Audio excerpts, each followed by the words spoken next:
നമസ്കാരം. News at 6 PM ആരംഭിക്കുന്നു. ഇതുവരെയുള്ള എല്ലാ വാർത്തകളും സമഗ്രമായി നോക്കാം. ആദ്യം പ്രധാന തലക്കെട്ടുകൾ. ശബരിമല സ്വർണ്ണക്കൊള്ള കേസിൽ നിർണായക അറസ്റ്റ്. ദേവസ്വം മുൻ പ്രസിഡന്റും ദേവസ്വം കമ്മീഷണറുമായ എൻ വാസു അറസ്റ്റിൽ. കേസിലെ മൂന്നാം പ്രതിയായ വാസു അറസ്റ്റിലാകുന്ന ആദ്യ ഉന്നതൻ. നിർണായകമായത് അറസ്റ്റിലായവരുടെ മൊഴി ഉടൻ റാന്നി മജിസ്ട്രേറ്റിന് മുന്നിൽ ഹാജരാക്കും.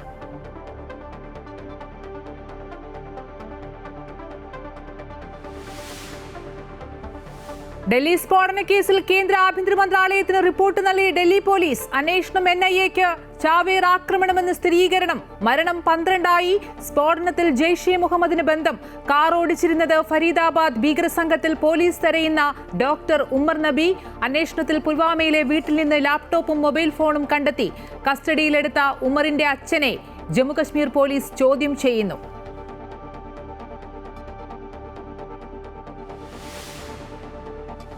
സ്ഫോടനത്തിന്റെ ഉത്തരവാദികൾക്ക് തക്കതായ ശിക്ഷ നൽകുമെന്ന് പ്രധാനമന്ത്രി നരേന്ദ്രമോദി. കുറ്റക്കാരെ വെറുതെ വിടില്ലെന്ന് പ്രതിരോധ മന്ത്രി രാജ്നാഥ് സിംഗ്. അമിത്ഷായുടെ നേതൃത്വത്തിൽ വീണ്ടും ഉന്നതതല യോഗം. ഫരീദാബാദിൽ 52 പേരെ ചോദ്യം ചെയ്തു.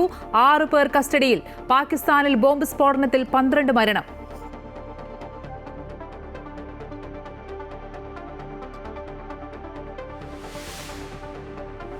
ബീഹാറിലെ അവസാനഘട്ട തെരഞ്ഞെടുപ്പിൽ റെക്കോർഡ് പോളിംഗ്. 5 മണിവരെ 67.14% പോളിംഗ്. വിധിയെഴുതിയത് 20 ജില്ലകളിലെ 122 മണ്ഡലങ്ങൾ. എക്സിറ്റ് പോൾ ഫലങ്ങൾ ഉടൻ.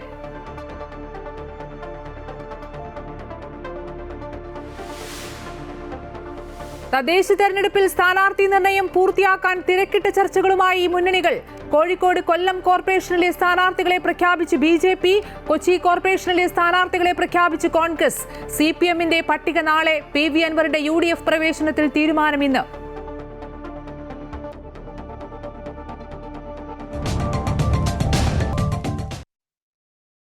വിശദമായി നോക്കാം. ശബരിമല സ്വർണ്ണക്കൊള്ളക്കേസിൽ ദേവസ്വം മുൻ പ്രസിഡന്റും മുൻ ദേവസ്വം കമ്മീഷണറുമായ എൻ വാസു അറസ്റ്റിൽ. കേസിൽ മൂന്നാം പ്രതിയാണ് വാസു. വിവരങ്ങളുമായി അൺഫിലിറ്റ് ഡിസൂസ ചേരുന്നു. അൺഫിലിറ്റ്, ഈ ശബരിമല കൊള്ളക്കേസുമായി ബന്ധപ്പെട്ട നിർണായക അറസ്റ്റാണ് എൻ വാസുവിൻ്റേത്. നമുക്കറിയാം, നേരത്തെ വാസുവിനെ ചോദ്യം ചെയ്ത് വിട്ടയക്കുന്നു. പിന്നീട് അറസ്റ്റിലായ എല്ലാവരെയും ഒരുമിച്ചിരുത്തി SIT ചോദ്യം ചെയ്യുന്നു. ഇതെല്ലാം വാസുവിന്റെ അറസ്റ്റിലേക്ക് നീങ്ങിയെന്നല്ലേ മനസ്സിലാക്കേണ്ടത്? തീർച്ചയായും മമ്പിളി, അങ്ങനെ തന്നെയാണ്. കാരണം എൻ വാസുവിനെ എന്തുകൊണ്ട് ഇത്രയും നാളും അറസ്റ്റ് ചെയ്യാൻ വൈകുന്നു എന്ന ചോദ്യമാണ് പ്രതിപക്ഷം അടക്കം ഉന്നയിച്ചുകൊണ്ടേയിരുന്നത്. മുഖ്യമന്ത്രിയുടെ ഓഫീസ് കേന്ദ്രീകരിച്ച് അന്വേഷണ സംഘത്തിന്മേൽ സമ്മർദ്ദമുണ്ടെന്ന് വരെ ഒരു ഘട്ടത്തിൽ പ്രതിപക്ഷ നേതാവ് VD സതീശൻ പറയേണ്ടി വന്നിരുന്നു.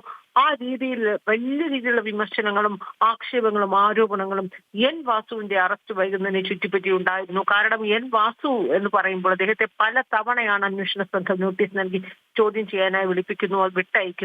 മാത്രമല്ല, ഈ ആരോപണങ്ങളൊക്കെ വളരെ ശക്തമായതിനെ തുടർന്ന് പിന്നീട് അദ്ദേഹത്തെ തുടർച്ചയായി 3 ദിവസം രഹസ്യ കേന്ദ്രത്തിൽ വെച്ച് ചോദ്യം ചെയ്തിരുന്നു.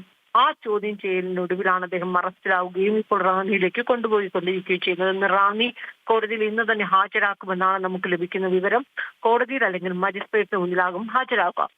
എൻ വാസുവിനെ അറസ്റ്റ് ചെയ്തു എന്ന് പറയുമ്പോൾ തന്നെ അന്വേഷണത്തിന്റെ ഏറ്റവും സുപ്രധാന ഒരു ഘട്ടത്തിലേക്ക് അന്വേഷണ സംഘം കടന്നിരിക്കുന്നു എന്ന് തന്നെയാണ് മനസ്സിലാക്കേണ്ടത്. കാരണം ഇത്രയും നാൾ അറസ്റ്റിലായത് സാധാരണഗതിയിൽ ഒരു ഉണ്ണികൃഷ്ണൻ പോറ്റി സ്പോൺസറാണ്.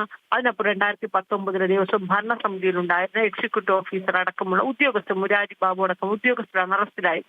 അതിനപ്പുറത്തേക്കൊരു പ്രമുഖൻ, അതായത് ദേവസ്വം ഭരണസമിതി, ദേവസ്വത്തിന്റെ തലപ്പത്തുണ്ടായിരുന്ന ഒരു വ്യക്തിയാണ് ഇപ്പോൾ അറസ്റ്റിലാവുന്നത്. CPMമായും സർക്കാരിനുമായും ഏറ്റവും അടുത്ത ബന്ധമുണ്ടായിരുന്ന ഒരു വ്യക്തിയാണ്. സ്വാഭാവികമായും ഓരോരോ സമിതിയുടെ സമയത്ത്, ഓരോരോ സർക്കാരിന്റെ കാലത്ത് ആ ഭരണസമിതി, ദേവസ്വം ഭരണസമിതിയിൽ വരുന്നവരൊക്കെ സർക്കാരുമായി അടുത്ത ബന്ധമുള്ളവരൊക്കെ തന്നെയായിരിക്കും. രാഷ്ട്രീയ നിയമനങ്ങൾ തന്നെയാണ്. അതിനകത്ത് യാതൊരു സംശയവുമില്ല. പക്ഷേ ഈ എൻ വാസു ഏറ്റവും കൂടുതൽ കാലം സർക്കാരുമായി അടുപ്പമുള്ളൊരു വ്യക്തിയാണ്. കാരണം അദ്ദേഹം ദേവസ്വം കമ്മീഷണറായി വിരമിച്ചു തൊട്ട് പിന്നാലെ തന്നെ അദ്ദേഹം A. പത്മകുമാർ പടിയിറങ്ങുമ്പോൾ ആ പദവിയിലേക്ക് ചില മാസങ്ങളുടെ ഇടവേളയ്ക്ക് ശേഷം ദേവസ്വം ബോർഡിന്റെ തലപ്പത്ത് ദേവസ്വം ബോർഡ് അധ്യക്ഷനായി അദ്ദേഹം വരുമ്പോൾ തന്നെയും CPMമായും പാർട്ടിയുമായും സർക്കാരുമായൊക്കെ എത്രത്തോളം അടുത്ത ബന്ധമാണ് എൻ വാസുവിനുണ്ടത് എന്ന കാര്യം സ്പഷ്ടമാണ്. അതുകൊണ്ട് തന്നെയാണ് പ്രതിപക്ഷം പറയുന്നത് എൻ വാസുവിന്റെ അറസ്റ്റ് വൈകിക്കുന്നത്. ഒരുപക്ഷെ എൻ വാസു അറസ്റ്റിലായാൽ ഇതിന്റെ പിന്നാലെ വരുന്ന വമ്പന്മാർ ഒന്നിനു പുറകെ ഒന്നായി കുടുങ്ങും. അത് തടയാൻ വേണ്ടിയാണ് എൻ വാസുവിന്റെ അറസ്റ്റ് വൈകിക്കുന്നതാണ്. എന്തായാലും ഇപ്പോൾ വാസു ഇപ്പോൾ അറസ്റ്റിലായിരിക്കുകയാണ്. ഇനി അറിയേണ്ടത് വാസുവിന്റെ അറസ്റ്റിന് ശേഷം ഉണ്ടാകുന്ന നീക്കങ്ങൾ ഏതൊക്കെ രീതിയിലായിരിക്കുമെന്ന്. അതിനു മുന്നേ വാസു അറസ്റ്റിലാകാനുള്ള ഒരു പ്രധാന കാരണം ഓരോ ഘട്ടത്തിലും വാസുവിനെ അറസ്റ്റ് ചെയ്യുമ്പോഴും ചോദ്യം ചെയ്യാനായി വിളിക്കുമ്പോഴുമൊക്കെയും ഈ വാസു തനിക്ക് താനൊക്കെ ദേവസ്വം കമ്മീഷണറായ 2019 അതിനപ്പുറത്തേക്ക് തനിക്ക് ഇതുമായി ബന്ധപ്പെട്ട് യാതൊരു അറിവുമില്ല. ഉണ്ണികൃഷ്ണൻ പോറ്റിയെ അറിയാം, പക്ഷെ ഉണ്ണികൃഷ്ണൻ പോറ്റി ഇത് സ്വർണം ചെമ്പാക്കിയെന്നോ അല്ലെങ്കിൽ ചെമ്പ് സ്വർണമാക്കി ഇത്തരത്തിലുള്ള രേഖകളുമായി ഇതുമായി തനിക്ക് യാതൊരു ബന്ധവുമില്ല എന്ന് ആവർത്തിച്ച് പറഞ്ഞുകൊണ്ടേയിരുന്നു. എന്നാൽ 2019 ഈ 19 സ്വർണം കട്ടിളപ്പാളി മാറ്റാനായി അല്ലെങ്കിൽ കട്ടിളപ്പാളി ഉണ്ണികൃഷ്ണൻ പോറ്റിക്ക് നൽകുമ്പോൾ ആ രേഖയിൽ മുരാരി ബാബു എഴുതി നൽകിയ രേഖയിൽ അവസാനമായി അത് സർട്ടിഫൈ ചെയ്യുന്ന ദേവസ്വം കമ്മീഷണറായിരുന്ന എൻ വാസുവാണ്. അതായത് എക്സിക്യൂട്ടീവ് ഓഫീസറായിരുന്നു 2019 മുരാരി ബാബുവാണ് ഇത് സ്വർണമാണെന്ന് അറിഞ്ഞുകൊണ്ട് അദ്ദേഹം അത് ചെമ്പാണെന്ന് എഴുതി മഹസർ എഴുതി. അതുകൊണ്ടാണ് മുരാരി ബാബു ഇപ്പോൾ അറസ്റ്റിലായിരിക്കുന്നത്. ഈ മുരാരി ബാബു ചെമ്പാണ് എന്ന് മഹസർ എഴുതുമ്പോൾ അത് അവസാനമായി അനുമതി നൽകുന്നത് ആ സമയത്ത് ദേവസ്വം കമ്മീഷണർമാർക്കാണ് അതിനുള്ള അനുമതി നൽകാൻ ചുമതലയുള്ളത്. അത് 2019 ആ സമയത്ത് ദേവസ്വം കമ്മീഷണറായിരുന്നത് എൻ വാസുവിന് കൃത്യമായി അറിയാമായിരുന്നു അത് സ്വർണമാണ് എന്ന് അറിഞ്ഞിട്ട് അദ്ദേഹമാണ് അത് ചെമ്പാണെന്ന് എഴുതി നൽകിയത്. അതേ രീതിയിൽ തന്നെ അദ്ദേഹം കൃത്യമായി അത് അനുവാദം നൽകുകയും അത് ചെമ്പാണ് എന്ന് രേഖ എഴുതി തയ്യാറാക്കി ഉണ്ണികൃഷ്ണൻ പോറ്റിയുടെ കൈവശം കൊടുക്കാനായി അവസാനത്തെ അനുമതി നൽകിയത് ദേവസ്വം കമ്മീഷണറായിരുന്ന എൻ വാസുവാണ്. ഇത് മുരാരി ബാബുവിനെയും നേരത്തെ അറസ്റ്റിലായ സുധീഷിനെയും രണ്ടുപേരെയും ഒരുമിച്ച് ചോദ്യം ചെയ്തപ്പോൾ ഈ രണ്ടുപേരും നൽകിയ ഒരേ മൊഴിയാണ് വാസു കമ്മീഷണറായിരുന്ന വാസുവിന് ഇതൊക്കെ കൃത്യമായി അറിയാമായിരുന്നു. വാസുവിന്റെ അറിവോടുകൂടി തന്നെയാണ് ഇത് ചെമ്പാണ് എന്ന് എഴുതുകയും സ്വർണം പൂശിയ ചെമ്പാണ് എഴുതുകയും ഉണ്ണികൃഷ്ണൻ പോറ്റിക്ക് ഇത് നൽകുകയും ചെയ്തത് എന്ന് കൃത്യമായി കമ്മീഷണറായിരുന്ന വാസുവിന് അറിയാമായിരുന്നു എന്നൊരു മൊഴി നൽകി. ഇതിന്റെ അടിസ്ഥാനത്തിലാണ് വാസുവിനെ 3 ദിവസവും തുടർച്ചയായി ചോദ്യം ചെയ്തു. അപ്പോൾ മറ്റെല്ലാ ചോദ്യങ്ങൾക്കും കൃത്യമായ ഉത്തരം നൽകിയിരുന്ന വാസു ആകട്ടെ ഈ സ്വർണമായിരുന്നു എന്ന രേഖയിൽ എന്തുകൊണ്ട് ചെമ്പാക്കി എഴുതിയെന്ന ആവർത്തിച്ചുള്ള ചോദ്യത്തിന് അദ്ദേഹത്തിന് മറുപടി ഉണ്ടായിരുന്നില്ല. ഇതോടുകൂടിയാണ് കൃത്യമായ തെളിവും രേഖകളും ലഭ്യമാകുന്നു. അങ്ങനെയാണ് വാസുവിന്റെ അറസ്റ്റിലേക്ക് നീങ്ങുന്നത്. ഇനി അറിയേണ്ടത് വാസു അറസ്റ്റിലാകുമ്പോൾ വാസു അന്ന് 2019 മാർച്ച് മാസത്തിൽ നടത്തുന്ന ഈ രേഖയിലെ ക്രമക്കേട്, അതായത് രേഖയിൽ വളരെ കൃത്യമായി തന്നെ തിരിമറി നടത്തിയാണ് ഇത് ഉണ്ണികൃഷ്ണൻ പോറ്റിയെ കൊടുത്തു വിടുന്നു എന്നത്. എന്നാൽ ഇത് കമ്മീഷണറായിരുന്ന എൻ വാസുവിൽ മാത്രം ഒതുങ്ങുന്നു. അന്ന് ദേവസ്വം ബോർഡിന്റെ അധ്യക്ഷനായിരുന്നത് എ പത്മകുമാറാണ്. അങ്ങനെയെങ്കിൽ എ പത്മകുമാറിന് ഉറപ്പായും അദ്ദേഹത്തിന് ഇതിൽ പങ്കുണ്ടാകുമോ? ഇതടക്കമുള്ള ചോദ്യങ്ങൾക്ക് അന്ന് ഉത്തരം കിട്ടേണ്ടത് അത് അൺഫിലിറ്റ് സൂചിപ്പിച്ച പോലെ തന്നെ ഇനി പത്മകുമാറിന്റെ പങ്ക് എന്താണ് എന്നുള്ളത് തന്നെയാണ് അറിയേണ്ടത്. പക്ഷേ ഈ ദേവസ്വം ഉന്നതരിലേക്ക് അറസ്റ്റ് നീങ്ങുമ്പോൾ, അതായത് നേരത്തെ തന്നെ SIT വാസുവിനെ കസ്റ്റഡിയിൽ എടുത്തപ്പോൾ തന്നെ വലിയ രീതിയിൽ പ്രതിരോധത്തിലായിരുന്നു. പക്ഷേ ദേവസ്വം 2 തവണ ദേവസ്വം കമ്മീഷണറും പ്രസിഡന്റുമായിരുന്നു എൻ വാസു. അൺഫിലിറ്റ് നേരത്തെ സൂചിപ്പിച്ച പോലെ തന്നെ CPMന്റെ നോമിനിയാണ്. ഈ അറസ്റ്റിലാകുന്ന ഒരു പശ്ചാത്തലം കൂടി നമ്മൾ നോക്കേണ്ടതുണ്ട്. ആ രീതിയിൽ നോക്കുമ്പോൾ എത്രത്തോളം സമ്മർദ്ദത്തിലാകും സർക്കാരും CPMഉം? അടുത്ത സമ്മർദ്ദത്തിലാകും സർക്കാരും CPM എന്ന കാര്യത്തിൽ യാതൊരു സംശയമില്ല. കാരണം ശബരിമലയിൽ മണ്ഡലകാല പ്രസ്ഥാനം തുടങ്ങാനായി ഇരിക്കുന്ന വേളയിലാണ്. വളരെ കുറച്ച് നാളുകൾ മാത്രമേ ബാക്കിയുള്ളൂ.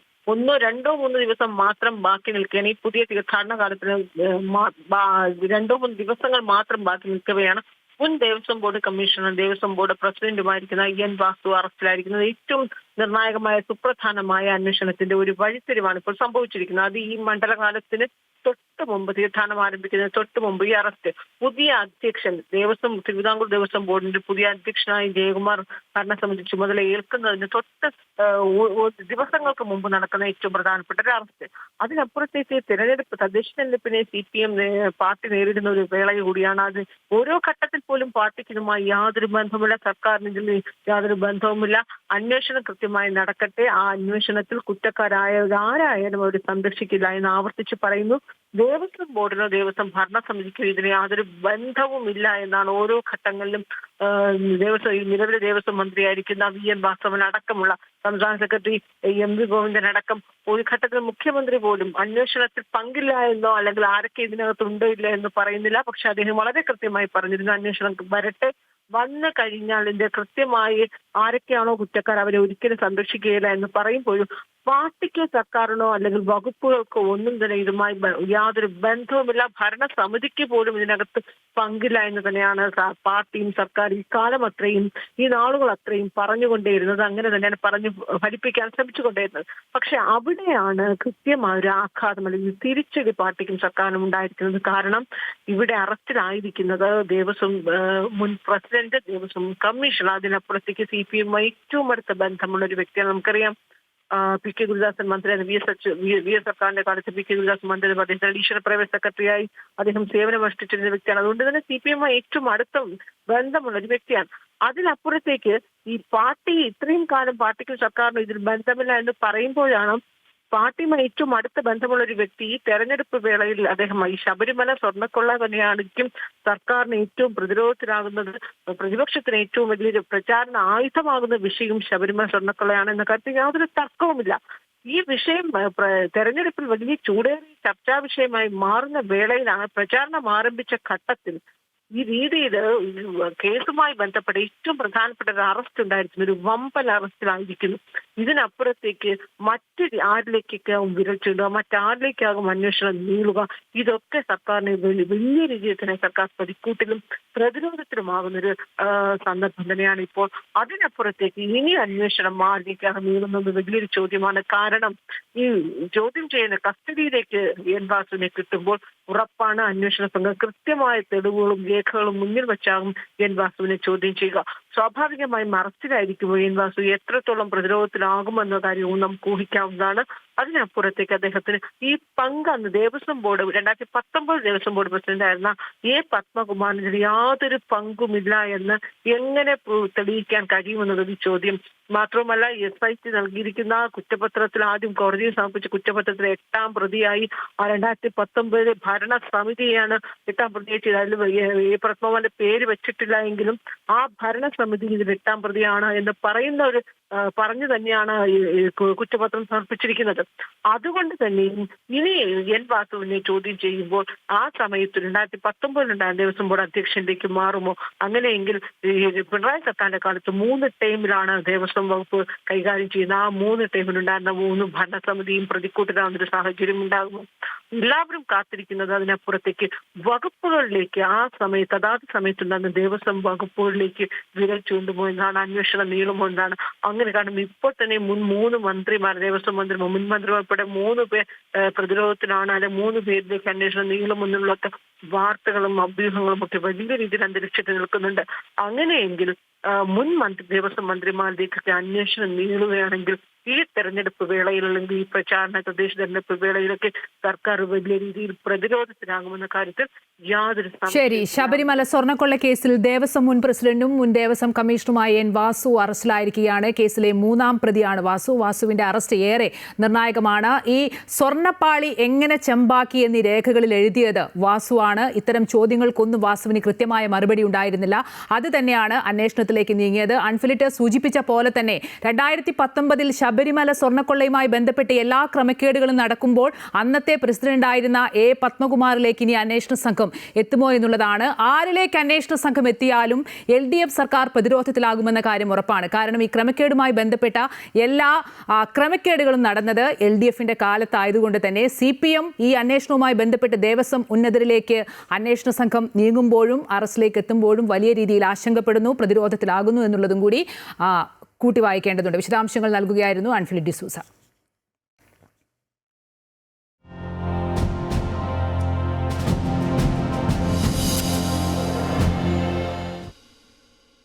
ഡൽഹി സ്ഫോടനത്തിൽ അന്വേഷണം ഊർജിതം. ഭീകരവാദ സംഘടനകളെ കേന്ദ്രീകരിച്ച് അന്വേഷണം മുന്നോട്ട് പോവുകയാണ്. ഫരീദാബാദിൽ അറസ്റ്റിലായ ഭീകരവാദ സംഘടനകളുമായി ബന്ധമുള്ള ഡോക്ടർമാരുടെ പങ്കും അന്വേഷിക്കുന്നു. അതേസമയം സ്ഫോടനത്തിൽ മരിച്ചവരുടെ എണ്ണം 13 ഉയർന്നു. സ്ഫോടനത്തിന്റെ പശ്ചാത്തലത്തിൽ ചെങ്കോട്ട 3 ദിവസത്തേക്ക് അടച്ചിട്ടു. ഇന്നലെ വൈകിട്ട് 6:52ഓടെയാണ് ചെങ്കോട്ടയ്ക്ക് സമീപം കാർ പൊട്ടിത്തെറിച്ചത്. മെട്രോ സ്റ്റേഷന്റെ 1ാം ഗേറ്റിന് സമീപത്തുള്ള സിഗ്നലിന് മുന്നിലാണ് I-20 കാർ പൊട്ടിത്തെറിച്ചത്. തുടർന്ന് നടന്ന അന്വേഷണത്തിലാണ് തീവ്രവാദി ആക്രമണത്തിന്റെ സാധ്യതകൾ തെളിഞ്ഞു വന്നത്. ദേശീയ അന്വേഷണ ഏജൻസി ഉൾപ്പെടെയുള്ള കേന്ദ്ര സംഘങ്ങളാണ് അന്വേഷണം മുന്നോട്ട് കൊണ്ടുപോകുന്നത്. അമോണിയം നൈട്രേറ്റ് ഉൾപ്പെടെയുള്ള സ്ഫോടക വസ്തുക്കളുടെ സാന്നിധ്യം നിലവിൽ കണ്ടെത്തിയിട്ടുണ്ട്. സംഭവസ്ഥലത്തു നിന്നും ലഭിച്ച തെളിവുകൾ വിശദമായി പരിശോധിക്കുന്നതോടെ കൂടുതൽ വിവരങ്ങൾ ലഭ്യമാകുമെന്നാണ് അന്വേഷണ സംഘത്തിന്റെ പ്രതീക്ഷ. ഫരീദാബാദിൽ പിടിയിലായ ജമ്മു കശ്മീർ സ്വദേശികളും ജെയ്ഷെ മുഹമ്മദ് ഭീകരരുമായ ഡോക്ടർമാർക്ക് സംഭവവുമായി ബന്ധമുണ്ടോ എന്നുള്ളതാണ് പ്രധാനമായും പരിശോധിക്കുന്നത്. 2900 കിലോ സ്ഫോടക വസ്തുക്കളാണ് കഴിഞ്ഞ ഒരു ദിവസം മാത്രം ഡൽഹിയിലെ അതിർത്തി സംസ്ഥാനങ്ങളിൽ നിന്നും പിടികൂടിയത്. അതിനിടെ സ്ഫോടനത്തിനുപയോഗിച്ച കാർ പാർക്കിംഗ് സ്ഥലത്ത് നിന്ന് പുറത്തേക്ക് വരുന്ന ദൃശ്യങ്ങൾ അന്വേഷണ സംഘത്തിന് ലഭ്യമായിട്ടുണ്ട്.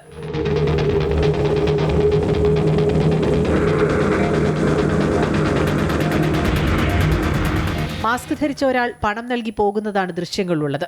3:19 മുതൽ 6:48 വരെ പാർക്കിംഗിൽ കാർ ഉണ്ടായിരുന്നു. വാഹനം പുറത്തെടുത്ത് 4 മിനിറ്റിനുള്ളിൽ സ്ഫോടനം നടന്നു. അതിനിടെ സ്ഫോടനത്തിന്റെ പശ്ചാത്തലത്തിൽ രാജ്യത്താകമാനം അതീവ ജാഗ്രത തുടരുകയാണ്. കാറിലുണ്ടായിരുന്നത് ഒമർ നബി എന്ന വ്യക്തിയാണ് എന്നാണ് പ്രാഥമിക വിവരം. വിവിധ സർവകലാശാലകളിൽ വിസിറ്റിംഗ് പ്രൊഫസറായി ഒമർ ജോലി ചെയ്തിരുന്നു എന്നാണ് സൂചന. പുൽവാമയിലെ കോലി സ്വദേശിയാണ് ഒമർ നബി. ശ്രീനഗറിലെ സർക്കാർ മെഡിക്കൽ കോളേജിൽ നിന്നും MBBS ബിരുദം നേടിയിട്ടുണ്ട്. ഭോപ്പാൽ ഉൾപ്പെടെയുള്ള സ്ഥലങ്ങളിൽ കഴിഞ്ഞ ദിവസങ്ങളിൽ പിടിയിലായ ആളുകളിലേക്കും അന്വേഷണം നീളുന്നുണ്ട്. അമൃത ന്യൂസ്, ന്യൂഡൽഹി. ഡൽഹി സ്ഫോടനത്തിൽ ആഭ്യന്തര മന്ത്രാലയത്തിന് പ്രാഥമിക റിപ്പോർട്ട് കൈമാറി ഡൽഹി പോലീസ്. വിവരങ്ങളുമായി കെ പ്രശാന്ത് ചേരുന്നുണ്ട്. പ്രശാന്ത്, ഏകദേശം സ്ഫോടനം നടന്ന് 24 മണിക്കൂറിലേക്ക് അടുക്കുകയാണ്. നമുക്കറിയാം, ഇന്നലെ കേന്ദ്ര ആഭ്യന്തരമന്ത്രി അമിത്ഷാ വളരെ പക്വമായാണ് പ്രതികരിച്ചത്. എല്ലാ വശങ്ങളും പരിശോധിക്കുമെന്നുള്ള ഒരു പ്രതികരണം മാത്രമാണ് നടത്തിയത്. ഇന്ന് ഡൽഹി കേന്ദ്രീകരിച്ച് ഉന്നതതല യോഗങ്ങളൊക്കെ ചേർന്നിരുന്നു. ഭീകരവാദ കേന്ദ്രങ്ങളെ കേന്ദ്രീകരിച്ച് അന്വേഷണം നടക്കുന്നു. NIA കേസ് ഏറ്റെടുക്കുന്നു. ചാവേർ ആക്രമണമെന്ന് ഒരു ഔദ്യോഗിക സ്ഥിരീകരണം വന്നതിനപ്പുറത്തേക്ക് കേന്ദ്ര സർക്കാർ വളരെ കരുതലോടെയാണോ കാര്യങ്ങൾ നോക്കിക്കാണുന്നത്?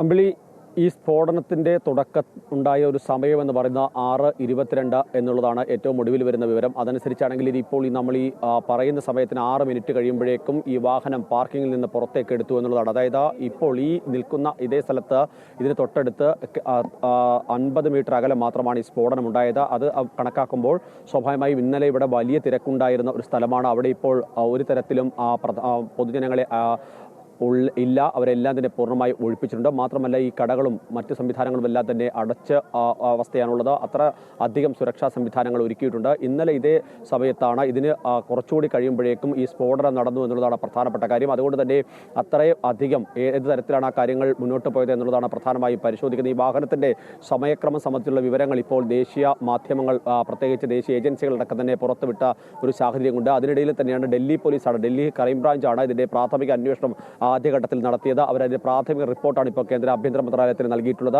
ആ റിപ്പോർട്ടിന്റെ അടിസ്ഥാനത്തിലായിരിക്കും തുടർ നടപടികൾ സ്വീകരിക്കുക. ഏതായാലും ഈ റിപ്പോർട്ട് ഇപ്പോൾ ഔദ്യോഗികമായി കൈമാറിയിട്ടുണ്ട്. നേരത്തെ ലഭിച്ച വിവരങ്ങളുടെ അടിസ്ഥാനത്തിലാണ് ദേശീയ അന്വേഷണ ഏജൻസിക്ക് ഈ അന്വേഷണം കൈമാറിയിട്ടുള്ളത്. നേരത്തെ തന്നെ ഇതിൻ്റെ അകത്ത് ഭീകരവാദ സ്വഭാവമുണ്ടെന്ന് വിലയിരുത്തുകയും അത് സംബന്ധിച്ചുള്ള തെളിവുകൾ ലഭിക്കുകയും ഒക്കെ ചെയ്തിരുന്നു. പ്രത്യേകിച്ച് അമോണിയം നൈട്രേറ്റിന്റെ ഫ്യുവൽ ഓയിലിന്റെ ഒക്കെ തന്നെ സാന്നിധ്യം ഈ സ്ഫോടന സ്ഥലത്ത് നിന്നൊക്കെ തന്നെ കണ്ടെത്തിയിരുന്നു.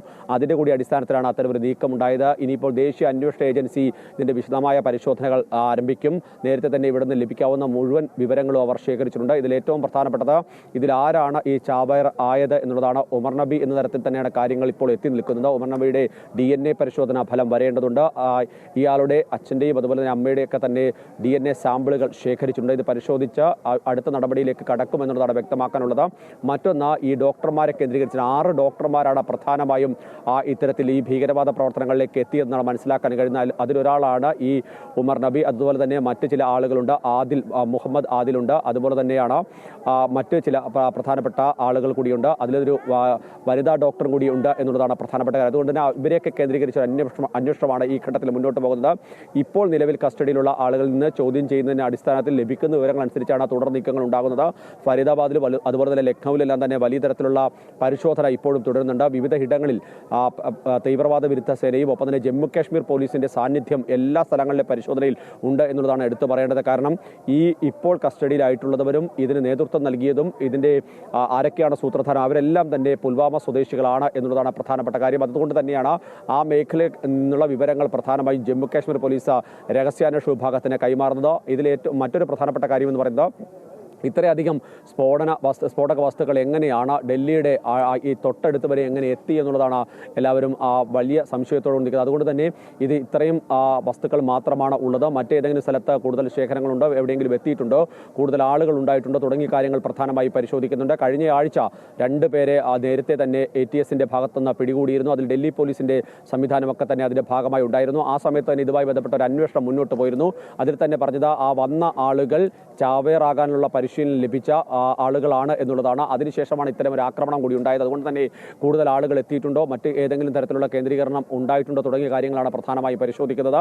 ഇന്ന് രാവിലെ മുതൽ തന്നെ വിവിധ ഹോട്ടലുകളിലും മറ്റ് സ്ഥലങ്ങളിലും എല്ലാം തന്നെ പരിശോധനകൾ നടത്തിയിട്ടുണ്ട്. വളരെ ജാഗ്രതയോടുകൂടി തന്നെയാണ് ഈ പരിശോധനകൾ മുന്നോട്ട് പോകുന്നത്. കാരണം ഓൾഡ് ഡൽഹി മേഖലയിലാണ് സ്ഫോടനം നടന്നത് എന്നുള്ളത് പ്രധാനപ്പെട്ട കാര്യം തന്നെയാണ്. ആ മേഖലയിലെ ചില പ്രത്യേക സാഹചര്യങ്ങളുണ്ട്, അതൊക്കെ കൂടി കണക്കിലെടുത്തുകൊണ്ടുള്ള ഒരു പരിശോധനയും ഒപ്പം തന്നെ നിരീക്ഷണവും ഒക്കെ തന്നെയാണ് ഈ ഘട്ടത്തിൽ മുന്നോട്ട് പോകുന്നത്. ഏതായാലും ഉന്നത ഉദ്യോഗസ്ഥരൊക്കെ തന്നെ സ്ഥലത്തെത്തി ആവശ്യമായ തെളിവുകൾ ശേഖരിക്കുന്നത്, ബന്ധപ്പെട്ട സംവിധാനങ്ങളെല്ലാം തന്നെ കൃത്യമായി വിവരങ്ങൾ ശേഖരിക്കുകയും ചെയ്യുന്നത്. ഈ NIAയുടെ അന്വേഷണത്തിനൊപ്പം തന്നെ NSG ചില വിവരങ്ങൾ ശേഖരിച്ചിട്ടുണ്ട്. അതുകൊണ്ട് തന്നെയാണ് ഇപ്പോൾ ആഭ്യന്തരമന്ത്രി തന്നെ വ്യക്തമാക്കിയത് ഇതിന് പിന്നിൽ ആരാണെന്ന് പറഞ്ഞാൽ അവരെ വേട്ടയാടി പിടിക്കണമെന്നൊരു നിർദ്ദേശം നൽകിയിട്ടുണ്ട്. അതായത് നിലവിലെ ഏജൻസികൾക്കും ഒപ്പം തന്നെ മറ്റ് സേനാ വിഭാഗങ്ങൾക്കും ഇതിന് മറുപടി നൽകാനുള്ള ഒരു നിർദ്ദേശം ഇപ്പോൾ കേന്ദ്ര സർക്കാരിന്റെ ഭാഗത്ത് നിന്ന് നൽകിയിട്ടുണ്ട് എന്നുള്ളതാണ് നമുക്ക് മനസ്സിലാക്കാൻ കഴിയുന്നത്. അതിന്റെ തുടർ നടപടികൾ ഉണ്ടാകുമെന്ന് തന്നെയാണ് നമ്മൾ പ്രതീക്ഷിക്കുന്നത്. നമ്മൾ പ്രശാന്ത് സൂചിപ്പിച്ച പോലെ തന്നെ ഇന്നലെ ഈ സ്ഫോടനം നടന്നപ്പോൾ ഈ ഡൽഹി പോലീസും അതുപോലെ തന്നെ NSGയും NIAയും ഒക്കെ സ്ഥലത്തെത്തിയിരുന്നു. പക്ഷേ ഈ സ്ഫോടനത്തിന്റെ പിന്നിൽ യഥാർത്ഥമായിട്ട് എന്താണ് സംഭവിച്ചത് എന്നുള്ള ഒരു പ്രാഥമിക നിഗമനം പോലും എത്തിയിട്ടുണ്ടായിരുന്നില്ല.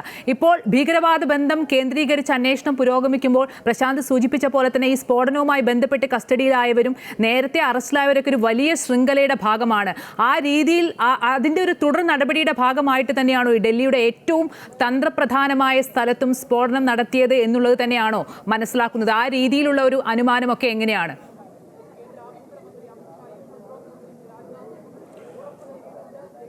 അമ്പിളി, ഇതിലൊരു പ്രധാനപ്പെട്ട കാര്യമെന്ന് പറയുന്നത് സ്വാഭാവികമായും ഇത്രയധികം സ്ഫോടക വസ്തുക്കൾ ശേഖരിച്ചു വെക്കുന്നു. അതിൽ തന്നെ അമോണിയം നൈട്രേറ്റ്, മറ്റ് തോക്കുകളുണ്ട്, ഒപ്പം തന്നെ RDX അടക്കമുള്ള സംവിധാനങ്ങളുണ്ട്. ഇങ്ങനെ നിരവധിയായ സ്ഫോടക വസ്തുക്കൾ ശേഖരിച്ചു വെക്കുന്നു. ഇത് എവിടെയൊക്കെ ഉപയോഗിക്കണമെന്ന കാര്യത്തിൽ ഒരുപക്ഷെ ഒരു കൂടിയാലോചനകളോ അത്തരം നീക്കങ്ങളോ മറ്റു കാര്യങ്ങളൊക്കെ തന്നെ നടന്നിട്ടുണ്ടാകാം. സ്വാഭാവികമായും അതിനകത്ത് ഒരുപക്ഷെ ഈ പദ്ധതിയിട്ടവരുടെ ഈ നീക്കങ്ങൾ പാളിപ്പോയത് വളരെ പെട്ടെന്ന് ഇന്നലെ ഉണ്ടായ ATSന്റെ ഭാഗത്ത് നിന്നടക്കമുണ്ടായ ഒരു നീക്കം തന്നെയാണ്. അങ്ങനെയാണ് ഈ 6 പേരിലേക്ക് അന്വേഷണം എത്തുകയും അവരെ കേന്ദ്രീകരിച്ച് കൂടുതൽ അന്വേഷണം മുന്നോട്ട് പോകുന്നത്. ഇതിൽ ആദിൽ മുഹമ്മദിലേക്കാണ് ആദ്യം അന്വേഷണം എത്തുന്നത്. ഇയാളെ ചോദ്യം ചെയ്യുന്നു. അതിനിടയിൽ തന്നെയാണ് മറ്റ് ആളുകളിലേക്ക് കാര്യങ്ങൾ എത്തുകയും ചെയ്തത്. മുസമ്മിലാണ് പിന്നീട് ഡോക്ടർ മുസമ്മിലിന്റെ ഭാഗത്ത് മുസമ്മിലിനെ പിടികൂടുന്നു. മുസമ്മിലിന്റെ രഹസ്യ ലോക്കറിൽ നിന്നാണ് ഈ ammonium nitrate 360 kilogram ammonium nitrate പിടികൂടുന്ന ഒരു സാഹചര്യം ഉണ്ടാകുന്നു.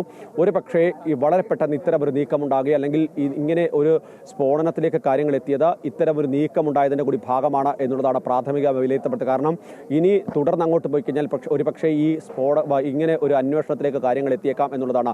അതുകൊണ്ടാണ് നമ്മൾ നേരത്തെ പലപ്പോഴായി സൂചിപ്പിച്ച ഈ റെഡ് സിഗ്നലിന് തൊട്ടടുത്താണ്, അതായത് റെഡ് സിഗ്നൽ വീഴുന്നു, അതിന് ആ സമയത്ത് തന്നെ ഇത് പൊട്ടിത്തെറിക്കുകയാണ് ഉണ്ടായത്. ഒരുപക്ഷെ കുറെ കൂടി സമയമെടുത്ത ഏതെങ്കിലും തരത്തിലുള്ള ഒരു നീക്കമായിരുന്നോ ഇവർ പ്രതീക്ഷിച്ചിരുന്നത്, അല്ലെങ്കിൽ നീക്കമുണ്ടായിരുന്നോ എന്നുള്ളതാണ് എല്ലാവരും സംശയത്തോടെ നിൽക്കുന്നത്. കാരണം ഈ റെഡ് സിഗ്നൽ കഴിഞ്ഞു കഴിഞ്ഞാൽ സാധാരണ ജനങ്ങൾ ഈ റെഡ് ഫോർട്ടിലേക്കും ഒപ്പം തന്നെ ചാന്ദിനി ചൗക്ക് മാർക്കറ്റിലേക്കും ഒക്കെ തന്നെ കടന്നു പോകുന്ന ലാൽക്കില മെട്രോ സ്റ്റേഷനിലൊക്കെ തന്നെ കടന്നു പോകുന്ന വഴികളാണ്.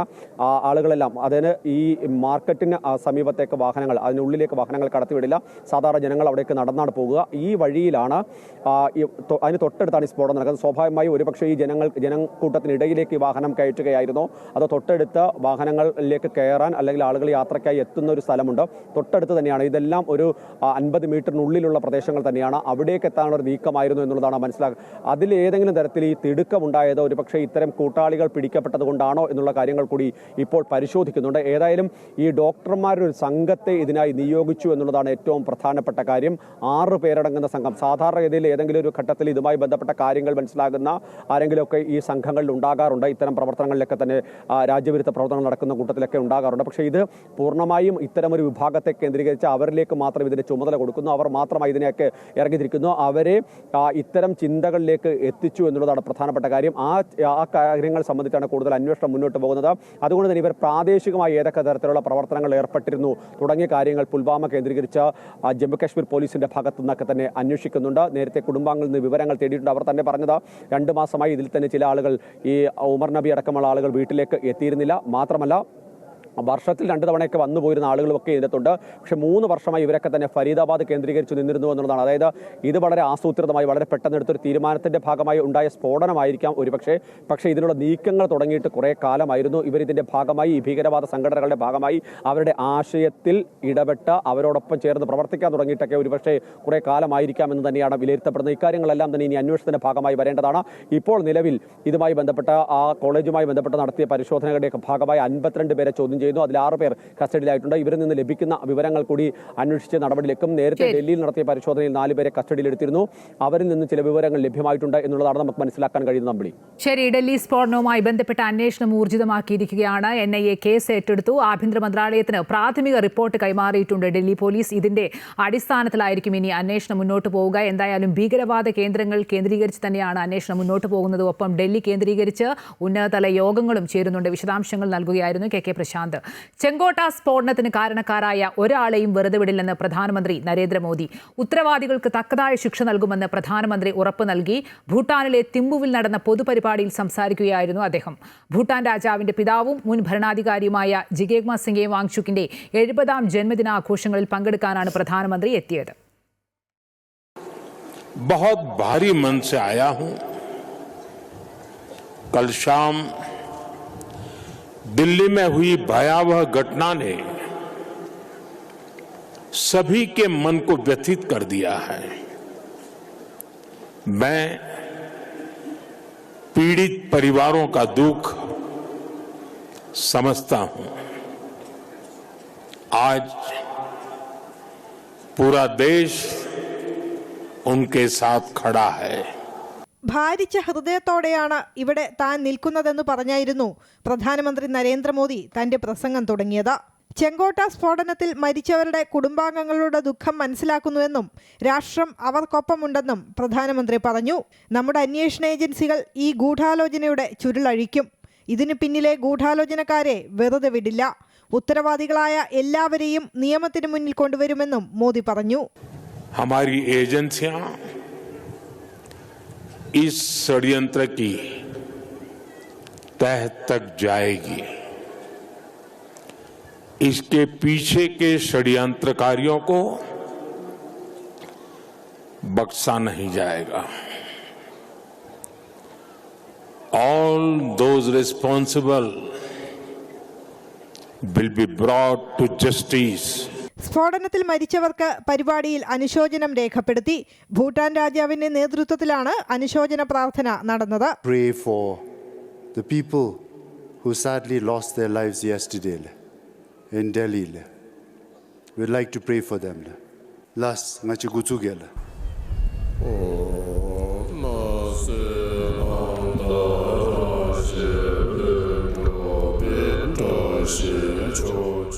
ഡൽഹി ചെങ്കോട്ട സ്ഫോടനം നടന്ന് മണിക്കൂറുകൾക്ക് ശേഷമാണ് പ്രധാനമന്ത്രി ഭൂട്ടാനിലെത്തിയത്. വിമാനത്താവളത്തിൽ ഭൂട്ടാൻ പ്രധാനമന്ത്രി ടോഗ്ബെ മോദിയെ സ്വീകരിച്ചു. ഇരു രാജ്യങ്ങളും തമ്മിലുള്ള ബന്ധം കൂടുതൽ ശക്തിപ്പെടുത്താൻ സന്ദർശനം സഹായിക്കുമെന്ന് മോദി നേരത്തെ എക്സിൽ കുറിച്ചിരുന്നു. News desk Amrita news. ചെങ്കോട്ട സ്ഫോടനത്തിന് ഉത്തരവാദികളായവരെ നിയമത്തിന് മുന്നിൽ കൊണ്ടുവരുമെന്ന് പ്രതിരോധ മന്ത്രി രാജ്നാഥ് സിംഗ്. ഒരു സാഹചര്യത്തിലും അവരെ വെറുതെ വിടില്ലെന്നും രാഷ്ട്രത്തിന് ഉറപ്പ് നൽകുകയാണെന്നും പ്രതിരോധ മന്ത്രി വ്യക്തമാക്കി. I extend my heartfelt condolences to all those who lost their lives in the tragic incident that occurred in Delhi yesterday. I pray to God to grant strength and solace to the bereaved families in this hour of deep grief. Delhi സ്ഫോടനത്തിന്റെ പശ്ചാത്തലത്തിൽ കേരളത്തിൽ പ്രധാന കേന്ദ്രങ്ങളിൽ police സുരക്ഷ വർദ്ധിപ്പിച്ചു. കേരളത്തിൽ railway station, bus stand എന്നിവിടങ്ങളിൽ കർശന പരിശോധനയാണ് നടക്കുന്നത്. ഇന്നലെ ആരംഭിച്ച പരിശോധന ഇന്നും തുടരുകയാണ്. ഡൽഹി സ്ഫോടനത്തിന്റെ പശ്ചാത്തലത്തിൽ ഡോഗ് സ്ക്വാഡും ബോംബ് സ്ക്വാഡും ഉൾപ്പെടെ ചേർന്നാണ് സംസ്ഥാനത്ത് പരിശോധന നടത്തുന്നത്. റെയിൽവേ സ്റ്റേഷനകത്തും പാർക്കിംഗ് ഏരിയയിലും ബസ് സ്റ്റാൻഡുകളിലും ആരാധനാലയങ്ങളിലും ആളുകൾ കൂടുന്ന ഇടങ്ങളിലെല്ലാം കർശനമായ പരിശോധനയാണ് നടത്തുന്നത്. സംസ്ഥാനത്ത് ജാഗ്രതാ നിർദ്ദേശം നൽകിയിട്ടുണ്ട്. തിരുവനന്തപുരം സെൻട്രൽ റെയിൽവേ സ്റ്റേഷനിലും ബസ് സ്റ്റാൻഡിലും പത്മനാഭസ്വാമി ക്ഷേത്ര പരിസരങ്ങളിലുമൊക്കെ കൂടുതൽ പോലീസിനെ വിന്യസിച്ച് പരിശോധന ശക്തമാക്കിയിട്ടുണ്ട്. കൊച്ചിയിലും പൊതുയിടങ്ങളിൽ പരിശോധന തുടരുകയാണ്. നോർത്ത് റെയിൽവേ സ്റ്റേഷനിൽ RPFന്റെ നേതൃത്വത്തിലാണ് പരിശോധന. Kozhikode railway station, bus stand, beach തുടങ്ങിയ ഇടങ്ങളിലാണ് പ്രധാനമായും പരിശോധന നടത്തുന്നത്. സംശയാസ്പദമായി വല്ലതും ശ്രദ്ധയിൽപ്പെട്ടാൽ പോലീസിനെ അറിയിക്കണമെന്ന് ജനങ്ങൾക്ക് നിർദ്ദേശം നൽകിയിട്ടുണ്ട്. കോട്ടയം റെയിൽവേ സ്റ്റേഷനിൽ ജില്ലാ ഡോഗ് സ്ക്വാഡും ബോംബ് സ്ക്വാഡും കഴിഞ്ഞ രാത്രി പരിശോധന നടത്തിയിരുന്നു. ജില്ലാ ഡോഗ് സ്ക്വാഡിലെ എക്സ്പ്ലോസീവ് വിഭാഗം നായ ബെയിലിയെ എത്തിച്ചായിരുന്നു പരിശോധന. പരിശോധനകൾ ഇപ്പോഴും തുടരുകയാണ്. അമൃത ന്യൂസ്, തിരുവനന്തപുരം. പാകിസ്ഥാനിൽ ചാവേർ സ്ഫോടനം, 12 പേർ കൊല്ലപ്പെട്ടതായി ഔദ്യോഗിക സ്ഥിരീകരണം, 27 പേർക്ക് പരിക്കേറ്റു. ഇസ്ലാമാബാദ് ഹൈക്കോടതിക്ക് മുന്നിലാണ് പൊട്ടിത്തെറിയുണ്ടായത്. ഡൽഹി സ്ഫോടനത്തിന് സമാനമായ രീതിയിലാണ് സ്ഫോടനം. ജില്ലാ കോടതി വളപ്പിൽ പാർക്ക് ചെയ്തിരുന്ന കാർ പൊട്ടിത്തെറിക്കുകയായിരുന്നു. പ്രവൃത്തി ദിവസമായതുകൊണ്ട് കോടതി പരിസരത്ത് നിരവധി അഭിഭാഷകരുമുണ്ടായിരുന്നു. 6 കിലോമീറ്റർ ദൂരത്തോളം സ്ഫോടന ശബ്ദം കേട്ടതായി ദൃക്സാക്ഷികൾ പറയുന്നു. സമീപത്തുള്ള വാഹനങ്ങൾക്ക് കേടുപാട് പറ്റി. തെക്കൻ വസീറിസ്ഥാനിലെ വാനയിൽ തെഹ്രീക്കെ താലിബാൻ പാകിസ്ഥാൻ നടത്തിയ ആക്രമണത്തിന് പിന്നാലെ പാക് സുരക്ഷാ സേന തിരിച്ചടിച്ചിരുന്നു. ഇതിന് പിന്നാലെയാണ് ഇസ്ലാമാബാദിലെ കോടതി സമുച്ചയത്തിന് സമീപത്ത് സ്ഫോടനം ഉണ്ടായിരിക്കുന്നത്.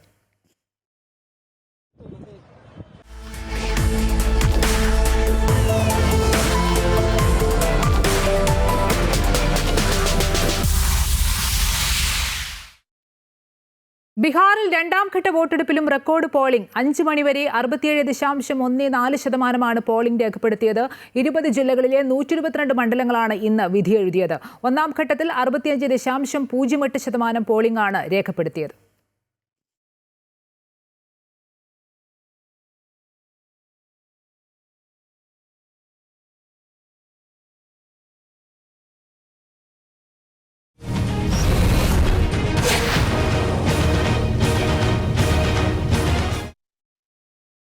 കൊല്ലം കോർപ്പറേഷനിൽ BJPയുടെ ആദ്യഘട്ട സ്ഥാനാർത്ഥി പട്ടിക പ്രഖ്യാപിച്ചു. 21 ഡിവിഷനുകളിലേക്കുള്ള സ്ഥാനാർത്ഥികളെയാണ് മുതിർന്ന BJP നേതാവ് കുമ്മനം രാജശേഖരൻ പ്രഖ്യാപിച്ചത്. BJP സംസ്ഥാന വക്താവ് കേണൽ S. ദിന്നി അടക്കം മത്സരരംഗത്തുണ്ട്.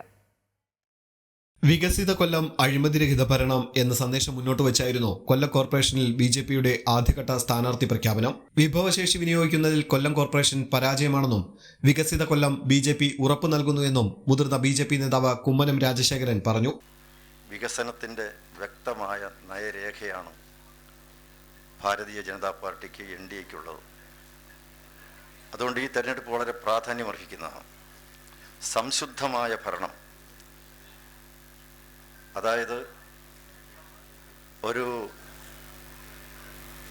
നല്ല പൊളിറ്റിക്സ് കാഴ്ചവെക്കാൻ ഭാരതീയ ജനതാ പാർട്ടിക്ക് കഴിയും. ആദ്യഘട്ടത്തിൽ 21 സ്ഥാനാർത്ഥികളെയാണ് പ്രഖ്യാപിച്ചത്. BJP സംസ്ഥാന വക്താവ് കേണൽ S. ദിന്നി, ജില്ലാ സെക്രട്ടറി ശൈലജ, യുവമോർച്ച നേതാവായിരുന്ന പ്രണവ് താമരക്കുളം ഉൾപ്പെടെ മത്സരരംഗത്തുണ്ട്. കൊല്ലം കോർപ്പറേഷനിൽ 6 സീറ്റുകളാണ് BJPക്കുള്ളത്. 1/4 നൂറ്റാണ്ടായി ഇടതുപക്ഷം ഭരിക്കുന്ന കോർപ്പറേഷനിലെ വികസന മുരടിപ്പ് തന്നെയാണ് BJP ഉയർത്തിക്കാട്ടുന്നത്. ഉടൻ തന്നെ രണ്ടാം ഘട്ട സ്ഥാനാർത്ഥി പ്രഖ്യാപനവും ഉണ്ടാകുമെന്നും BJP നേതൃത്വം വ്യക്തമാക്കി. അമൃത ന്യൂസ്, കൊല്ലം. കൊച്ചി കോർപ്പറേഷനിലെ ആദ്യഘട്ട സ്ഥാനാർത്ഥി പട്ടിക കോൺഗ്രസ് പുറത്തിറക്കി. 40 അംഗ പട്ടികയിൽ 22 വനിതകളുണ്ട്. മേയർ സ്ഥാനാർത്ഥിയാകാൻ പരിഗണിക്കപ്പെടുന്ന അഡ്വക്കേറ്റ് ദീപ്തി മേരി വർഗീസ് ജനറൽ സീറ്റിൽ മത്സരരംഗത്തുണ്ട്. കോൺഗ്രസ് പട്ടികയിൽ നിലവിൽ 3 വനിതകൾ ജനറൽ സീറ്റിൽ ഇടം പിടിച്ചിട്ടുണ്ട്. DCC അധ്യക്ഷൻ മുഹമ്മദ് ഷിയാസാണ് സ്ഥാനാർത്ഥി പട്ടിക പ്രഖ്യാപിച്ചത്. മേയറെ തീരുമാനിക്കുന്നതിന് ഒരു നടപടിക്രമമുണ്ട്. തെരഞ്ഞെടുപ്പ് കഴിഞ്ഞ് പാർലമെന്ററി പാർട്ടി യോഗം കൂടി നേതാക്കന്മാരുടെ സാന്നിധ്യത്തിൽ ആണ് പാർലമെന്ററി പാർട്ടി കൂടിയതിനു ശേഷമാണ് മേയറെ തീരുമാനിക്കുക. UDFനെ സംബന്ധിച്ച് വലിയ ആത്മവിശ്വാസമാണ് ഇപ്പോൾ ഉള്ളത്. കാരണം കഴിഞ്ഞ 5 വർഷക്കാലം വികസനം, ഒരു തരത്തിലുള്ള പുതിയ പദ്ധതികൾ കൊണ്ടുവരാതെ വികസനമില്ലാത്ത കൊച്ചി നഗരമായിരുന്നു. അതുകൊണ്ട് തന്നെ കൊച്ചി നഗരത്തിലെ ജനങ്ങൾ പുതിയ ഒരു ഭരണസമിതി വരണമെന്നുള്ള കാര്യത്തിൽ ആഗ്രഹിക്കുന്നു എന്നുള്ളത് കൊച്ചിയിലെ നഗരത്തിലെ ജനങ്ങൾക്കറിയാം. തദ്ദേശ സ്വയംഭരണ തെരഞ്ഞെടുപ്പിൽ 2 ദിവസത്തിനുള്ളിൽ തിരുവനന്തപുരം കോർപ്പറേഷനിലെ മുഴുവൻ സ്ഥാനാർത്ഥികളുടെയും ചിത്രം വ്യക്തമാകും. NDAയുടെയും LDFന്റെയും UDFന്റെയും ശേഷിക്കുന്ന വാർഡുകളിലെ സ്ഥാനാർത്ഥികളുടെ പേരുകൾ നാളെ പ്രഖ്യാപിക്കും. തിരുവനന്തപുരത്ത് നിലവിൽ 93 വാർഡുകളിലാണ് LDF സ്ഥാനാർത്ഥികളെ പ്രഖ്യാപിച്ചത്. 75 സീറ്റുകളിൽ CPMഉം 17 സീറ്റുകളിൽ CPIയും മത്സരിക്കും. 88 സീറ്റുകളിൽ സ്ഥാനാർത്ഥികളെ പ്രഖ്യാപിച്ച UDFഉം 67 വാർഡുകളിൽ സ്ഥാനാർത്ഥികളെ പ്രഖ്യാപിച്ച BJPയും പ്രചാരണം തുടരുകയാണ്. BJPയുടെ ശാസ്തമംഗലം വാർഡ് സ്ഥാനാർത്ഥി ശ്രീലേഖ IPSന്റെ പ്രചാരണ പരിപാടികൾക്ക് തുടക്കമായി. കോഴിക്കോട് കോർപ്പറേഷനിൽ BJP സ്ഥാനാർത്ഥികളെ പ്രഖ്യാപിച്ചു. ആദ്യഘട്ടത്തിൽ 45 സ്ഥാനാർത്ഥികളെയാണ് പ്രഖ്യാപിച്ചത്. 31 സ്ഥാനാർത്ഥികളെ ഉടൻ പ്രഖ്യാപിക്കുമെന്ന് BJP മുൻ അധ്യക്ഷൻ K. സുരേന്ദ്രൻ അറിയിച്ചു. കാരപ്പറമ്പ് ഡിവിഷനിൽ നവ്യ ഹരിദാസ് വീണ്ടും ജനവിധി തേടും. തദ്ദേശ തെരഞ്ഞെടുപ്പിൽ കൂടുതൽ സീറ്റുകൾ ആവശ്യപ്പെടുന്നുണ്ടെന്നും ഇത് സംബന്ധിച്ച് ചർച്ചകൾ നടക്കുന്നുണ്ടെന്നും RJD സംസ്ഥാന അധ്യക്ഷൻ MV ശ്രേയാംസ് കുമാർ പറഞ്ഞു. ശബരിമല വിഷയം അടക്കമുള്ള വിവാദ വിഷയങ്ങളിൽ ഗവൺമെന്റിന് പ്രത്യേക റോളൊന്നും ഉണ്ടായിട്ടില്ല. മുന്നണി വിടുമോ എന്ന ചോദ്യം എപ്പോഴും ചോദിക്കുന്ന ചോദ്യമാണെന്നും ശ്രേയാംസ് കുമാർ വ്യക്തമാക്കി.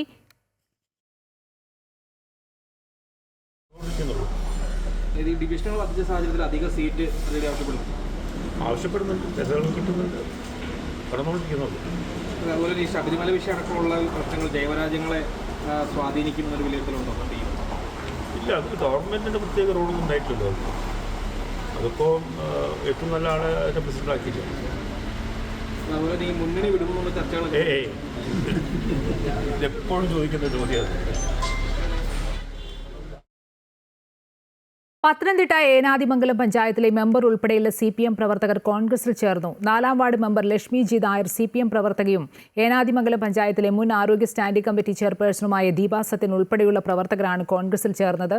CPM നേതൃത്വം സ്ഥാനാർത്ഥികളെ തീരുമാനിക്കുന്നത് കോറി മുതലാളിമാരുടെ താൽപര്യത്തിനനുസരിച്ചാണ് CPM സ്ഥാനാർത്ഥികളെ തീരുമാനിക്കുന്നതെന്ന് ആരോപിച്ചാണ് പ്രവർത്തകർ പാർട്ടി വിട്ടത്.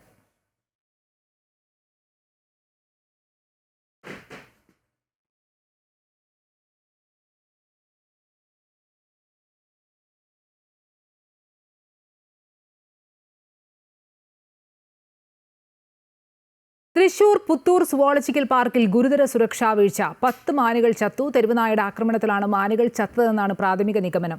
സംഭവത്തിൽ ഡോക്ടർ അരുൺ സക്രിയുടെ നേതൃത്വത്തിൽ പ്രത്യേക സംഘത്തെ അന്വേഷണത്തിന് നിയോഗിച്ചു. പോസ്റ്റ്മോർട്ടത്തിന് ശേഷമേ മരണകാര്യത്തിൽ വ്യക്തത വരികയുള്ളൂ. തൃശൂർ സുവോളജിക്കൽ പാർക്കിലെ പുള്ളിമാനുകളെ പാർപ്പിച്ച സ്ഥലത്തേക്ക് പ്രദേശത്തുള്ള തെരുവു നായ്ക്കൾ അതിക്രമിച്ചു കയറി ആക്രമണം നടത്തിയെന്നാണ് പ്രാഥമിക നിഗമനം. സംഭവത്തിൽ 10ഓളം മാനുകളാണ് ചത്തത്. സംഭവത്തിൽ വിശദമായ അന്വേഷണം നടത്തുമെന്നും ഇതിനായി പ്രത്യേക സമിതിയെ രൂപീകരിച്ചതായും വനമന്ത്രി AK ശശീന്ദ്രൻ വ്യക്തമാക്കി. അതേസമയം സംഭവത്തിൽ പ്രതിഷേധിച്ച് കോൺഗ്രസ് സുവോളജിക്കൽ പാർക്കിന് മുൻപിൽ ഉപരോധിച്ചു. സുരക്ഷാ ഓഡിറ്റിംഗ് പോലും നടത്താതെ തദ്ദേശ തെരഞ്ഞെടുപ്പ് ലക്ഷ്യമിട്ട് നടത്തിയ ഉദ്ഘാടന മാമാങ്കമാണ് പുത്തൂരിലേതെന്ന് കോൺഗ്രസ് നേതാവ് ഷാജി കോടംകണ്ടത്ത് ആരോപിച്ചു. ഇവിടെ സുരക്ഷാ ഓഡിറ്റിംഗ് നടത്താതെ, ഇവിടുത്തെ മുന്നൊരുക്കങ്ങളൊന്നും നടത്താതെ ഈ ഇലക്ഷനുമായി, തദ്ദേശ സ്വയംഭരണ സ്ഥാപനങ്ങളിലേക്കുള്ള ഇലക്ഷനുമായി ബന്ധപ്പെട്ട് ഒരു ഉദ്ഘാടന നാടകമാണ് നടത്തിയത്. അധികൃതരുടെ ഭാഗത്തു നിന്നുള്ള ഗുരുതര സുരക്ഷാ വീഴ്ചയാണ് സംഭവിച്ചത്. ഉദ്ഘാടനത്തിന് ഏതാനും ദിവസങ്ങൾക്ക് മുൻപാണ് മാനടക്കമുള്ള ജീവികളെ സുവോളജിക്കൽ പാർക്കിലേക്ക് എത്തിച്ചത്. ചത്ത പുള്ളിമാനുകളുടെ ജഡം പോസ്റ്റ്മോർട്ടം നടത്തിയ ശേഷം തുടർ നടപടികൾ സ്വീകരിക്കും. അമൃത ന്യൂസ്, തൃശൂർ. കോളിളക്കം സൃഷ്ടിച്ച നിദാരി കൂട്ടക്കൊലക്കേസ് പ്രതി സുരേന്ദ്ര കോലിയെ അവസാന കേസിലും കുറ്റവിമുക്തനാക്കി സുപ്രീംകോടതി. 15 വയസ്സുകാരിയെ ബലാത്സംഗം ചെയ്തു കൊന്ന കേസിലാണ് സുരേന്ദ്ര കോലിയെ ഇന്ന് കോടതി കുറ്റവിമുക്തനാക്കിയത്. കോലിയെ ഉടൻ മോചിപ്പിക്കണമെന്ന് കോടതി ഉത്തരവിട്ടു. 2006 ഡിസംബറിലാണ് നിദാരി കൂട്ടക്കൊലക്കേസ് ലോകമറിയുന്നത്. വ്യവസായിയായ മുനീന്ദർ സിംഗ് പാന്തർ എന്നയാളുടെ വീടിന്റെ മുൻവശത്തെ ഓടയിൽ നിന്ന് 8 കുഞ്ഞുങ്ങളുടെ അസ്ഥികൂടങ്ങൾ കണ്ടെത്തുകയായിരുന്നു. മുനീന്ദർ സിംഗിന്റെ ജോലിക്കാരനായിരുന്നു സുരേന്ദ്ര കോലി. മുനീന്ദറിന്റെ വീട്ടിൽ വെച്ച് ഇരുവരും നിരവധി കുട്ടികളെ പീഡിപ്പിച്ച് കൊലപ്പെടുത്തിയെന്നാണ് കേസ്. തുടർന്ന് മുനീന്ദറും കോലിയും അറസ്റ്റിലായി. എന്നാൽ 2023 ഒക്ടോബറിൽ 12 കൊലപാതക കേസുകളിൽ കോലിയെയും 2 കേസുകളിൽ മുനീന്ദറിനെയും അലഹാബാദ് ഹൈക്കോടതി കുറ്റവിമുക്തരാക്കി.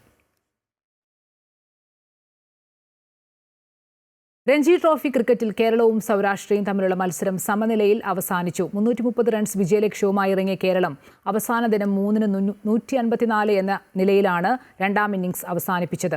ഇടയ്ക്ക് മഴ മൂലം കളി തടസ്സപ്പെട്ടു. ആദ്യ ഇന്നിംഗ്സിൽ കേരളം 233 റൺസ് നേടിയിരുന്നു. 8 വിക്കറ്റ് നഷ്ടത്തിൽ 402 റൺസ് നിലയിലാണ് സൗരാഷ്ട്ര ഇന്നിംഗ്സ് ഡിക്ലെയർ ചെയ്തത്. മത്സരം സമനിലയിൽ അവസാനിച്ചെങ്കിലും ഫസ്റ്റ് ഇന്നിംഗ്സ് ലീഡിന്റെ പിൻബലത്തിൽ കേരളത്തിന് 3 പോയിന്റ് ലഭിച്ചു. അവസാന ദിവസമായി ഇന്ന് മത്സരത്തിനിടെ കേരളത്തിന്റെ ഇടംകയ്യൻ ഓപ്പണറായി AK ആകർഷിന് പരിക്ക് പറ്റിയിരുന്നു. സൗരാഷ്ട്ര ബൗളർ ജയദേവിന്റെ ബൗൺസ് സ്റ്റേറ്റ് വീണ് ആകർഷിനെ ഉടൻ തന്നെ ആശുപത്രിയിൽ പ്രവേശിപ്പിച്ചു. പരിക്ക് ഗുരുതരമല്ലെന്നും താരം സംസാരിക്കുന്നുണ്ടെന്നും ടീം വൃത്തങ്ങൾ അറിയിച്ചു. 20-കാരനായ ആകർഷിന്റെ രഞ്ജിയിലെ അരങ്ങേറ്റ മത്സരമാണ് ഇത്.